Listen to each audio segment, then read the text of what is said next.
Hello, everyone, and welcome to Higgins 77 True Crime. Thank you for joining us for this update.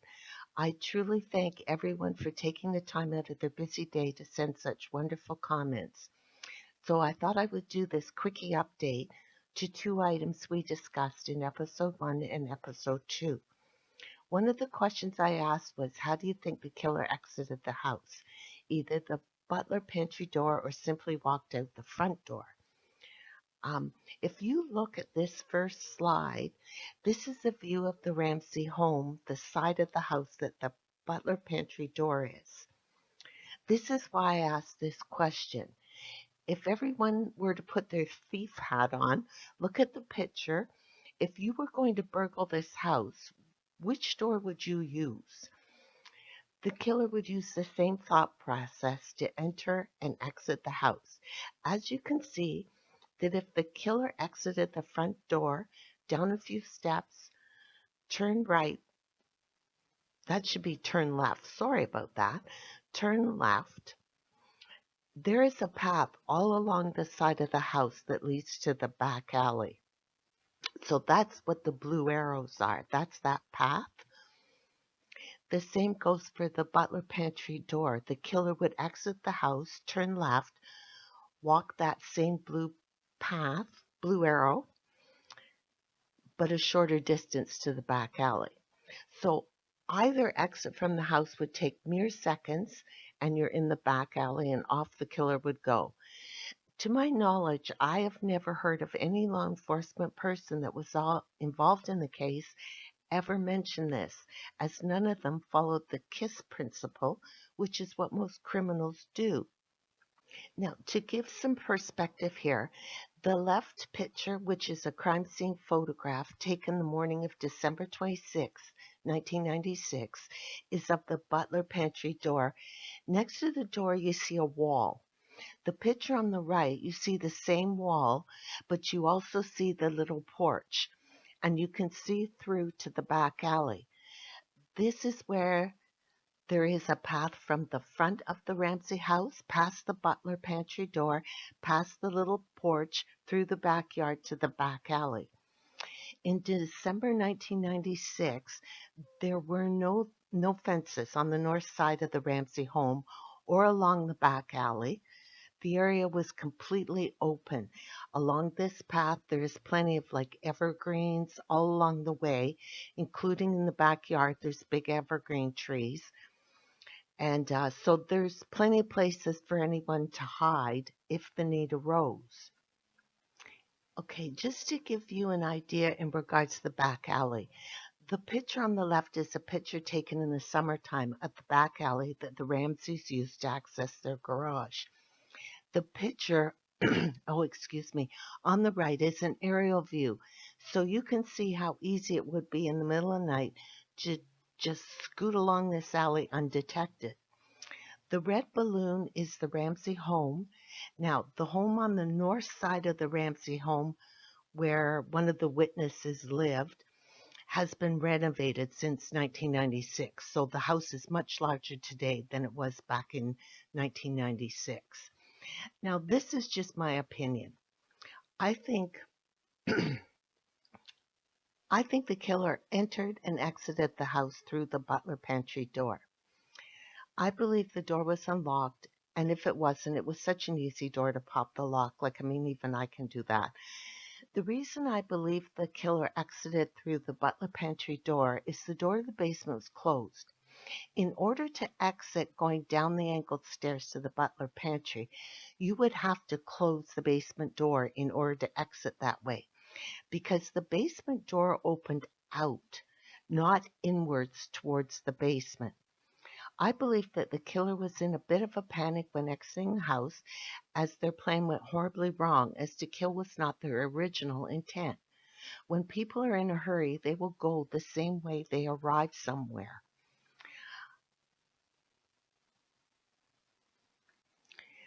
I was going to discuss this in a further episode. However, a very kind person raised an excellent point. First, I want to let everybody know I'm a novice at this, so I wasn't sure if I could name this kind person, as they I think they may have a channel themselves. So if they could let me know that it is okay to use their YouTube name, I would appreciate that. I discussed in regards to the ink and pens. However, what I didn't discuss was the actual type of pen used to write the rubbish ransom note, or where exactly that pen is. I totally agree with the kind person that commented the killer most likely used a pen they took from the Ramsey home, just like they took the writing pad. This kind person is bang on, as the housekeeper as well took the same writing pads and pens from the Ramsey home for their own use, which the police did retrieve. The kind person pointed out that pens, excuse me, pens come in packages, and that is so correct. And in this case, Patsy had purchased multiple packages of these pens with many pens in each package. Now, I hope I didn't muddy up that explanation there. This is why I use Walmart as the example, as most people have been in a Walmart store. You see packages of pens. There are many packages hanging on those hook thingies. So if I purchase the first package in the row and someone else comes along and purchases the next package in the row, there's a 99% probability they'll have the same ink because no doubt they're made from the same batch of ink. This is why it is impossible to say this specific pen wrote this specific note, regardless if it's this rubbish ransom note or a note you left for your partner, whatever. It's impossible to do that. Now, the police only took a few pens from the Ramsey home and had the ink tested to match the ink to the ransom note. The police, other than the housekeeper, they also did not go to any of the neighbors' homes and take their pens to test to see if any of the ink in their pens matched the ink in the ransom note. So once again, there was another huge missed opportunity. Okay, here's a picture of the pen. This is not the pen used to write the ransom note. This is similar to what the pen that was used to write the ransom note looked like.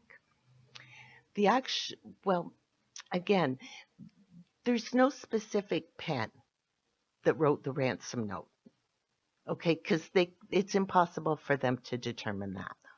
They do have a pen in evidence. Well, they did. I don't know if they still do, but they did at the time. So it was a Sharpie that was used to write the ransom note. Now, this picture here of this Sharpie is from 1996, the year of the murder. And why that is important is Sharpie pens have come a long way since then. And also, the choice of pen tells us an important clue as to the killer. I will reiterate, Patsy Ramsey nor anyone else in the Ramsey family wrote that rubbish ransom note. People have to think with logic here. Okay, first off, Patsy had a degree in journalism. And like most adults, to write a note, an adult would not choose this type of pen. Sharpies in 1996, they were still more like markers that you used on whiteboards, flip charts, crafts. Kids use them for coloring, those type of activities. Not to write letters or notes, not like you can do today with Sharpies. Like Sharpies are just like a Uniball pen today, you know. So in a future episode, I will go into more detail that gives more clues as to why this Sharpie is important and would have been a good clue for the officers had they bothered to look at the situation properly. Okay, but here is a question I have for you. Do you think the killer returned the pen to the Ramsey home after writing the ransom note, or do you think they kept the pen as a souvenir? I'm so curious, so if you could please let me know, I'd truly appreciate that. Now, I apologize about the blurry image here, but this is the general area in the kitchen. The Sharpie pens, the ink matched the rubbish ransom note. The Sharpie was in a cup full of pens on that counter, somewhere on that counter. Now, I couldn't find the actual crime scene photograph for this area from December 26, 1996, but I'll keep looking because I'm certain there must be one. There's a multitude of issues as to the Sharpie pen being found in the cup, which I will discuss in a future episode. So I'm asking, please don't rush to judgment. As with this Sharpie pen, what has been said in regards to the Sharpie pen is primary porkies. The ransom note did have pages missing from the center of the notepad that were never found, which I will discuss in a future episode, as this is yet another clue that no one in the Ramsey house wrote the note, but also the person that did write the note wrote the note prior to the night of the crime. So please keep those thoughts in mind as I look forward to presenting our next episode, where we will dispel the remaining most popular myths surrounding the case. Then we will begin to collect the clues to solve the case. In the next episode, we will discuss myth number 7, 8, and 9, the parents did it, which includes the flashlight was the murder weapon, the infamous bowl of pineapple, and the staging of the crime scene. I thank you so much for listening. I look forward to all feedback. Please leave your feedback in the comments section, or you are welcome to email me your feedback at ybentleyddavidson@outlook.com. Don't forget to hit the like and subscribe buttons. It's free. Until next time, wish you all the best.